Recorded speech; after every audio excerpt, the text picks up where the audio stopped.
Hi, this is Marcel of Marcel on Tech, and today we're talking about the Google Pixel 7 Pro.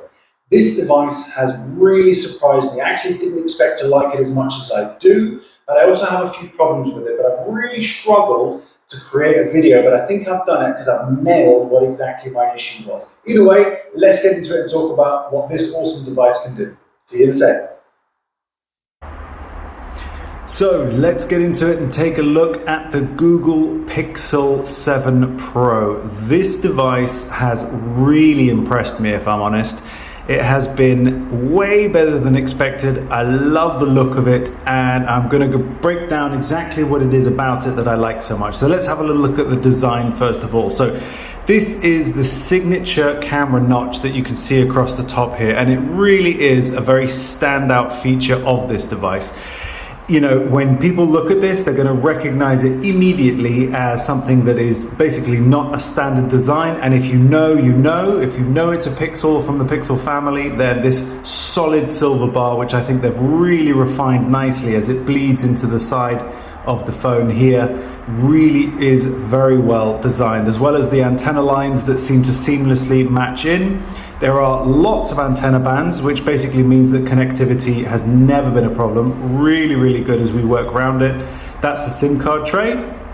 Then you've got the volume rocker and the power button. Now, I have to say, the one thing that is quite unique about this is that the volume rocker is actually very low down. Normally it's somewhere up around here, but because of these antenna lines, the power button and the volume rocker are halfway down the phone, or just a little bit less. But what that means is when you put it in your car holder, unfortunately, it actually is hitting the volume button. So what that means is that you're constantly actually turning the volume up or down when you have it in your in-car grip, which I definitely do. So I can't use the gripper to be very, very strong on there, which is a very bizarre, and that's the first time that's ever happened on a phone. But otherwise, this thing is really, really cool design-wise. I absolutely love it. There is obviously the antenna array for the 5G connectivity, which has been, where I live, it's not strong at all. I don't live near a very big city. The nearest city is Malaga, and there we have 5G, but actually it's not even really worth it in this area. But 4G is more than capable and available everywhere I go.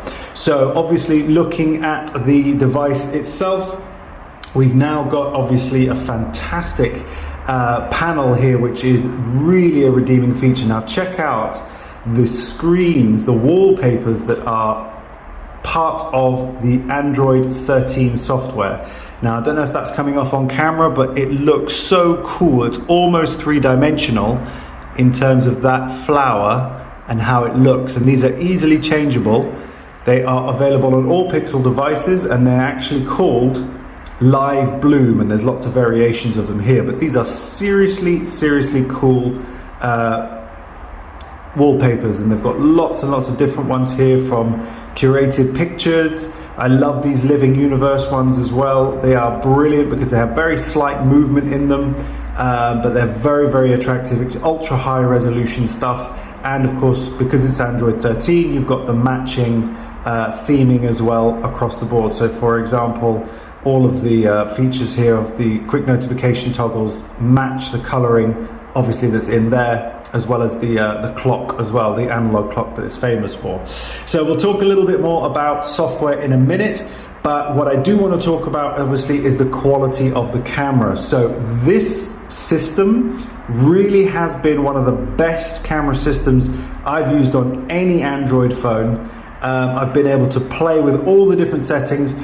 Admittedly, this motion setting for the camera is a little bit gimmicky. It is quite good fun, where you've got long exposure, where obviously it shows certain movement and it will guide you through. So instead of you just seeing traffic lights, for example, you'll see moving lights of traffic or running water, etc., which kind of works okay, but it looks a bit weird, but it is not that great. But Action Pan was actually very, very good, where it singles out moving cars, for example, and blurs the rest of the background. It actually does make it quite stand out, and can be, that was my lunch, it can actually be quite attractive, actually, and very clever. But again, a little bit gimmicky. It is in beta as well, or beta, and it's not something that I've used an awful lot of, but I've definitely been using portrait. I've definitely been using obviously the standard camera where you've got lots of different settings, including 2x zoom. You've got 5x zoom as well as the wide angle lens, which isn't the widest, but it's sufficient. It definitely is. Then of course we've got video. Now I've been very pleased with the video quality on the Pixel 7 Pro. I have had no complaints whatsoever, both filming and obviously exporting as well. I have to say I'm a big fan of Nearby Share, which is built into all Android, and it works absolutely seamlessly when I'm moving recorded material from device to device. Cinematic mode does work well, but I actually discovered that it only works on the rear-facing camera. I'll put an example of that, but it only works when you're using the rear cameras, not the front camera. Okay, I've just discovered that the cinematic mode only works on the rear-facing cameras and doesn't work on the front-facing cameras. So that's a shame, because it does work on other devices, but never mind. Let's see how that goes and see how it looks. Then we've got these different modes, which are the standard Google software for the camera, which is panorama, photosphere, and lens, which of course is the Google search.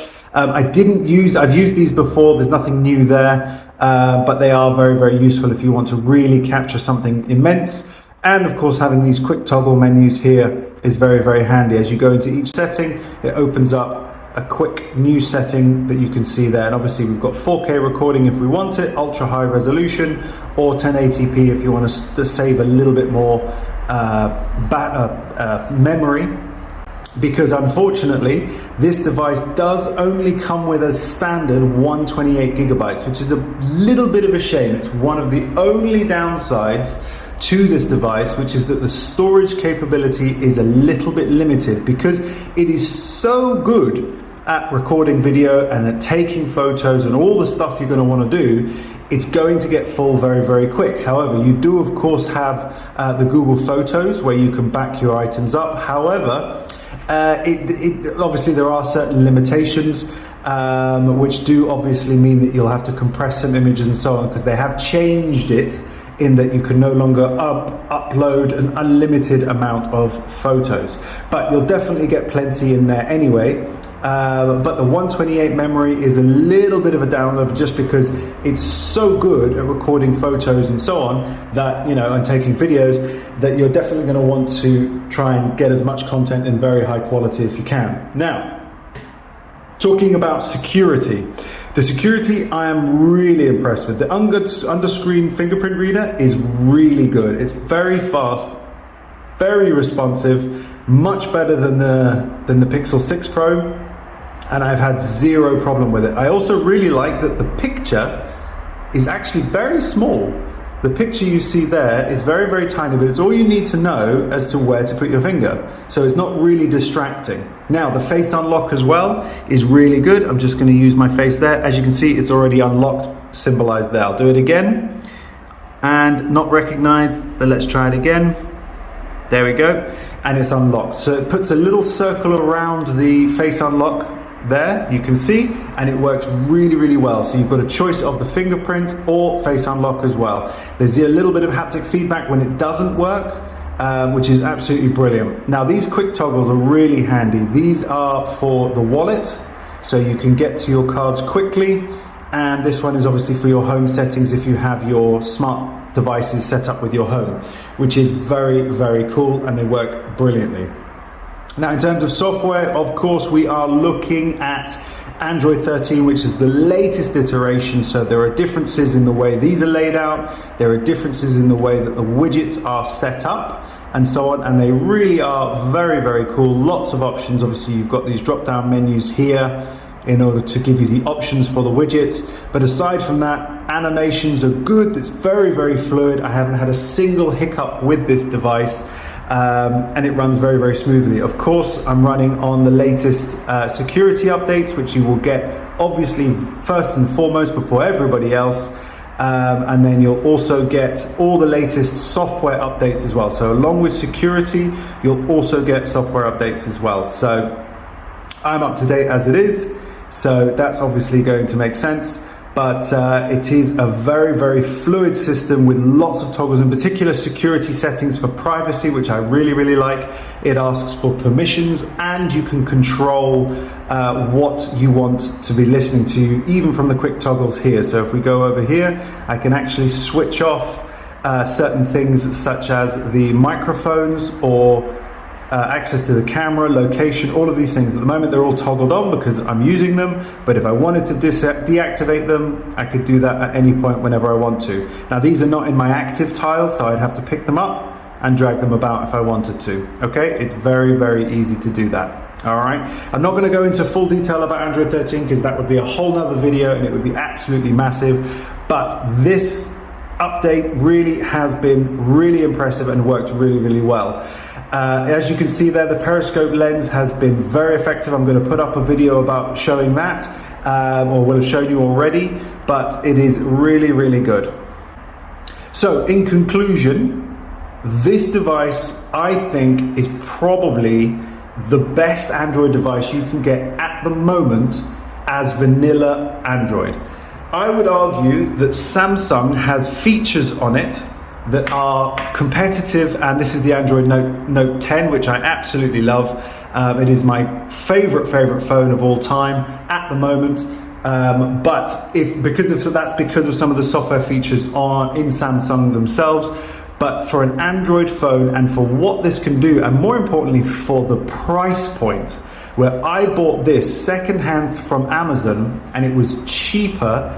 I didn't get it in a promotional price because I know some of the brand new devices are even cheaper sometimes if you can get them on offer, but I got this one for 150 euros less than retail, which it normally retails for 899. So that's a decent price already, and if you can get it for even cheaper, then it's an absolute bargain. So I 100% recommend this device.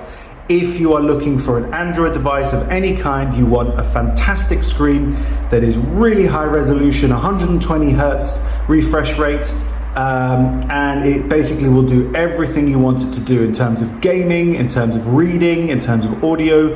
The quality of the speaker is absolutely excellent, really, really good. It is a little bit on the quiet side, so you will be using the volume rocker a bit to go up and down, but it will go loud enough as and when you need it. So it really has been a fantastic device and an absolute pleasure to use, I have to say. And I think Google are a huge threat, and rightly so, to the likes of Apple, who have really defined and refined their offering. But this is a fantastic device, and I would rate it comfortably as an A grade device. All right, so I hope you appreciate and enjoyed that video. I hope you got some value from that. Put your comments below. If you have one of these, tell me what you love about it. If you are looking to get one, make sure you use the links in my description, because you'll find some links to this device, particularly through Amazon. As always, I would always recommend you try and buy it refurbished, because then you'll get it for a better price. You still get a guarantee, and you'll be recycling. So obviously that would be a triple benefit for you as well. All right, otherwise, catch me in the next video. Thank you so much for watching. Don't forget to like and subscribe, and I'll see you very soon. Bye bye for now.